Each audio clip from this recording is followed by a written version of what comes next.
אז המסר של ההרצאה הבאה שאותה יעביר פול סניידר היא אקדמיה high priority. Good morning. I am your last speaker before break, and so I'll try to keep it brief and to the point. Going to keep me on cue here, so I'm going to start it off by watching a video. And I'm just going to talk as this goes on. Couple things I want to do today. One is talk about a little bit of who UNDA Aerospace is, so you know who that is, a little bit about me and how that fits into it. Talk about what the FAA and what we're doing on a national effort in the United States in order to get that boulder moving down that hill. We've been pushing that boulder up the hill for a long time, and I think it's starting to roll down that hill, and it's pretty exciting to think of the things that are happening. And then to round it out, to indicate that education is not done with remotely piloted aircraft, in my point of view.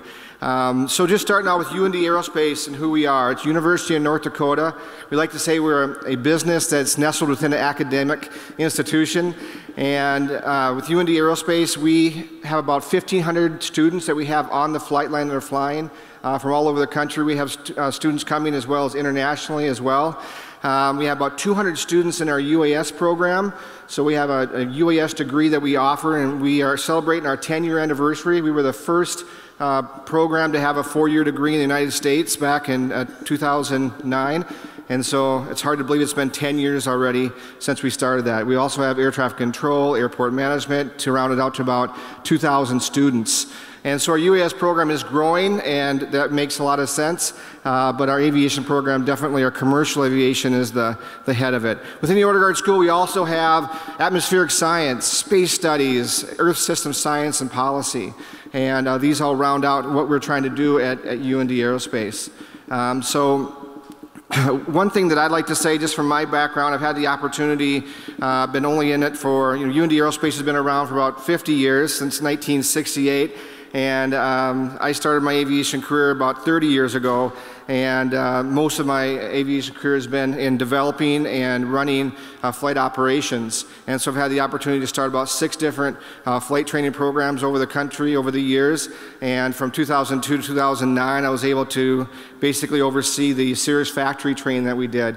And I remember back then we had the glass dials, and when Cirrus was one of the first people to bring out really aircraft manufacturers to have glass cockpits, and that automation with the glass cockpits, and it was so amazing. And we thought, oh my goodness, how are we gonna, can somebody fly a glass cockpit aircraft and still fly an old aircraft and be okay? And that was just in 2003, and look at where we're at right now in the last 15 years. It's just amazing where we've gone since then.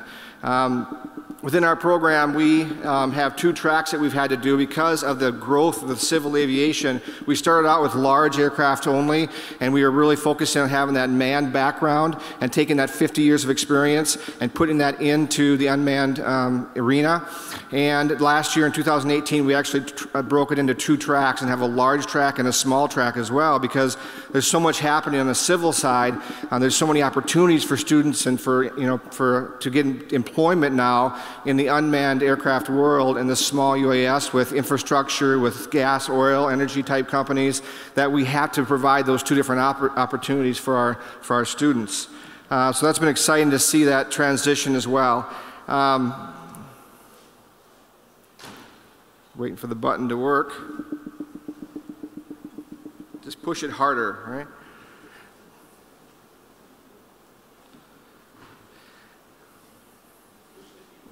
All right, I'll push that button. All right, one last thing. How big are we? UNDA Aerospace has we're flying about 130,000 flight hours, so one location. We're probably the largest flight training program in the country, in the United States. And we also have a second location down in our Phoenix area, down in Phoenix, which is flying about 40 to 50,000 hours. So we're flying somewhere in that, 170,000 hours of flight time every year at UNDA Aerospace. Not a lot of that's UAS yet, but that's growing every year.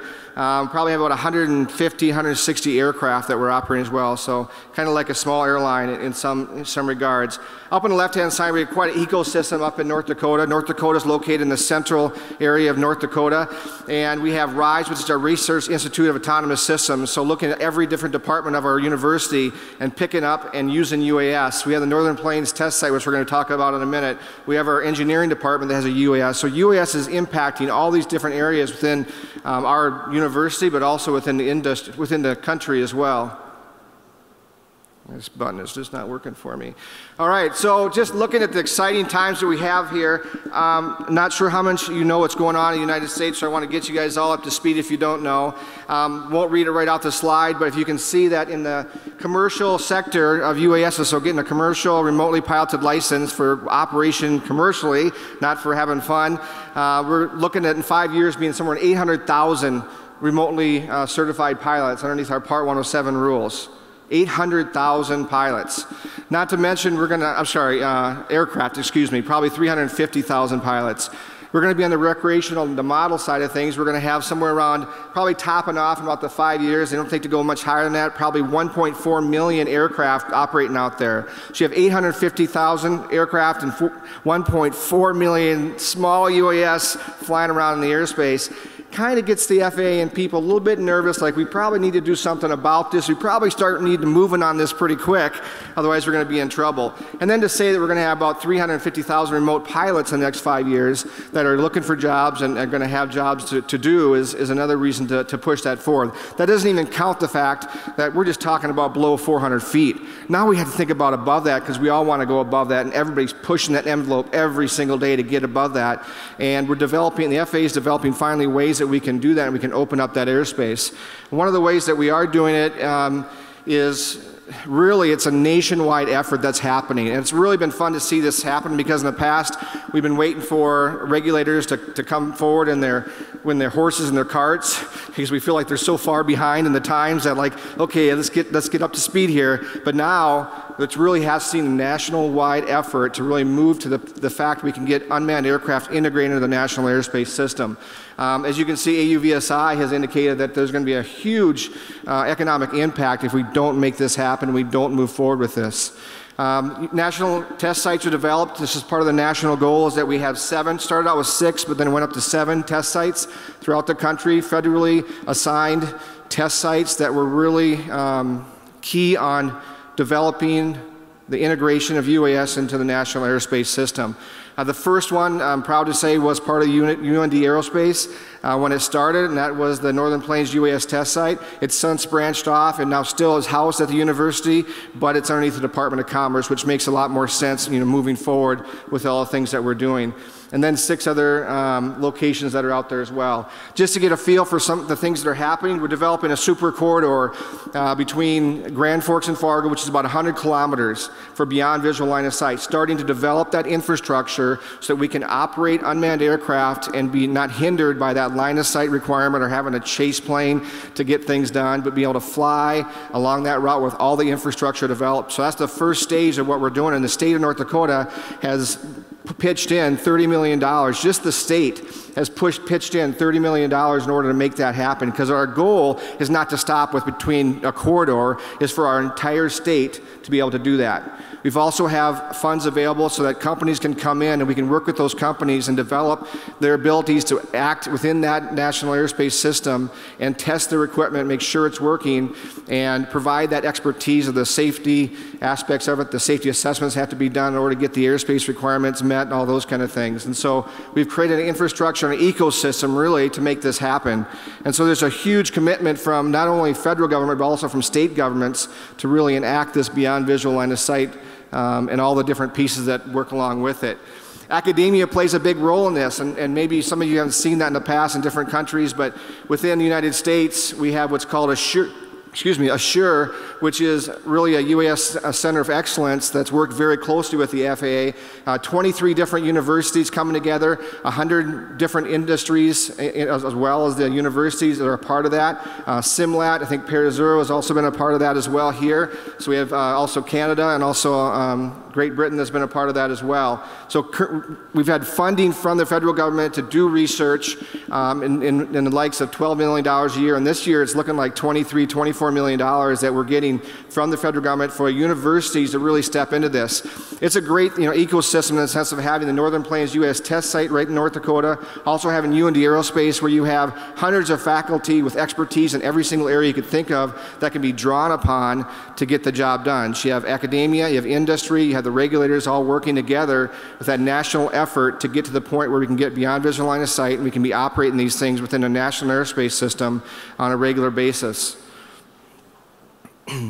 We also have the UAS integration pilot program. So this was a memo put out by the president who basically made an edict saying let's get the Department of Transportation to select 10 different sites throughout the country. Each of those 10 sites, we're not going to do all the same things.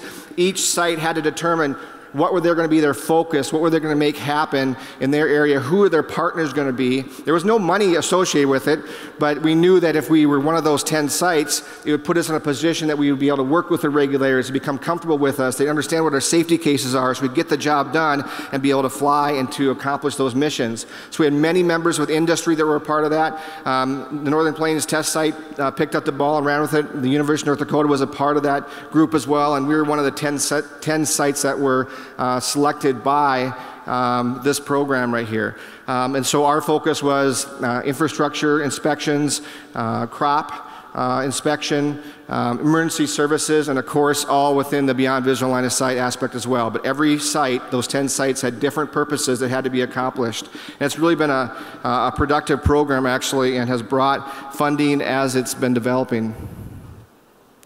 From there, we also had the UAS traffic management pilot program that's been a part of this mix as well. So all these pieces are working together, and I'm starting to see how they're talking, they're working together, and they're moving forward. So it's really exciting to be a part of it. And there's much more than this that's happening. These are the parts that with UNDA Aerospace has been a part of, and really I think are some of the linchpins that have made it possible.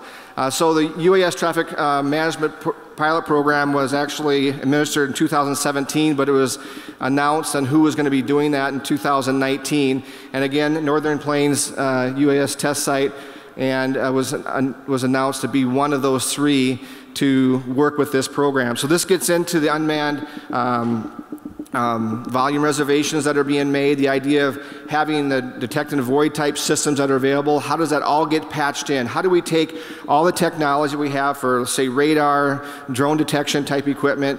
How do we take the aircraft information that we're getting and pump that into one system so we can have one display so we can see everything that's going on in that airspace? And then when we have some kind of, let's say, emergency services that are coming through, how can we notify all those drone pilots that you need to land right now because we have an emergency helicopter coming through with emergency supplies and you need to land? So how do we work together with all those?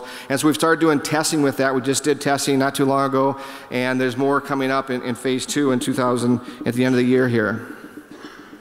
So it's exciting times. The FAA, the big thing is I think academia has a big role to play in this, taking all the expertise you can from the different areas within academia. Secondly, of course, pulling in the industry and providing them the atmosphere where they can get the job done, where they can test their equipment and we can validate and verify what they're doing is accurate and safe and repeatable.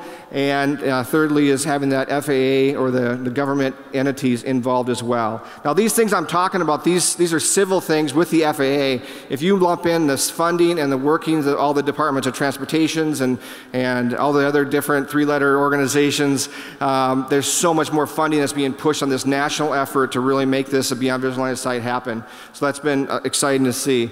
I have to add just one thing is that growth that we're seeing, actually starting to see the jobs starting to come. Last week I had 2 companies, an energy company call me that needs 10 UAS pilots right now, and I was excited. I had an oil company as well. Both of them have just started their own UAS departments. So they're creating their own UAS departments in order to employ folks. Public safety as well is a huge growth that we're seeing. Everything from disaster to emergency response to police forces and fire departments working together in order to use unmanned aircraft. And then lastly, agriculture. I was just working on a project with a company out of Australia that we're actually tracking bee movement. I'm tracking bee movement, identifying where the bees are so we can place the beehives in the right locations to get the greatest pollination on the crops. So there's got to be a few more applications if we can track bee movement, I think, but probably can't talk about that today. So here's just some of the areas that education has played a role so far, and the partnerships have been fantastic and very productive. Moving forward, the big question, and I've heard it from some of you here, you know, the death of the pilot, the manned aircraft. What does this mean for autonomous systems? What's it mean for aviation education? And I think that what we need to look at maybe a little bit differently with this is think about the fact, I think what's happening is that we're seeing a convergence. We're really seeing a convergence from the idea, you think that UAS is going this way and manned aviation is going this way, but really they're coming together. They're coming together. And what's exciting is now in our commercial aviation curriculum, every student has to get intro to UAS. They have to understand how these unmanned aircraft are going to integrate into the national airspace system. So not just a UAS degree, but it's the manned aircraft folks that have to understand that. Cirrus Aircraft with their Vision Jet just created Safe Return.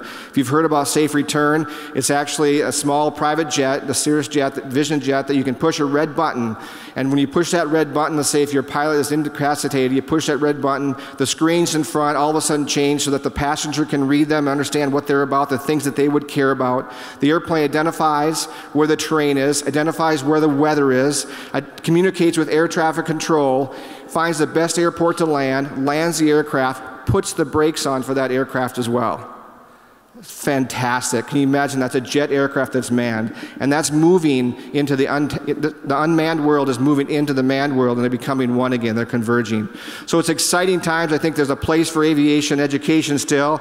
I think we need to think of system safety, what the military has done, what airlines have done to increase safety to the level that we have right now. It's going to take a long time. It's going to take the expertise of aviation educators to help to make that happen. We need to understand the system in education, understand all the parts and how they work together. It's the interaction of those parts that make up the sum. Okay, it's the interaction of those parts that really make up the sum when we talk about a system. And lastly, we really need to think about that airmanship with UAS operations, understand judgment, crew resource management, putting all those pieces together that education can help as well. So I have so much I'd like to talk to you about. If you have any questions, I'll be around.